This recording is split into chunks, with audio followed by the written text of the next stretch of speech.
मैं जल्दी से पूछा, अगर किसी को मेरे सवाल का जवाब है तो मुझे बताइएगा। आप तो अशोक जी उत्तर प्रदेश के रहने वाले हैं। फतेहपुर में बावनी इमली का नाम सुना आपने? बावनी इमली, फतेहपुर में, उत्तर प्रदेश में। सवाल पूछिए, सवाल बावनी इमली का नाम सुना आपने? नहीं, उसके आगे सवाल पूछिए। मेरे सवाल में यही सवाल है, बावनी इमली का नाम किसकी? मैंने तो अभी पिछले हफ्ते बावनी इमली के बारे में जाना, मुझे भी नहीं पता था। आप जानते? नहीं जानते। निखिल जी आप जानते हैं बावनी इमली के बारे में? नहीं जानते। अब विजय कौशिक जी आप जानते हैं?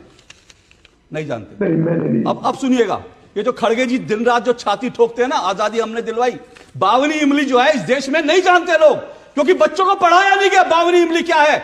कांग्रेस का जब तक जिस सबकी आवाज बंद कर दीजिए, आवाज बंद कर दीजिए, आवाज बंद करिए, आवाज बंद कीजिए, मुझे अपनी बात कहने दीजिए।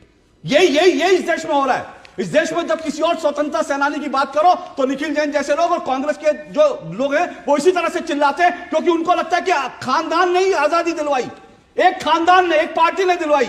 अब मैं आपको बताता हूं बावनी इमली क्या है। आपको मालूम है एक साथ 52 लोगों को 28 अप्रैल 1858, जिस वक्त कांग्रेस का जन्म भी नहीं हुआ था, अंग्रेजों ने एक साथ 52 लोगों को एक पेड़ पर लटकाकर मार दिया था। स्वतंत्रता सेनानी थे।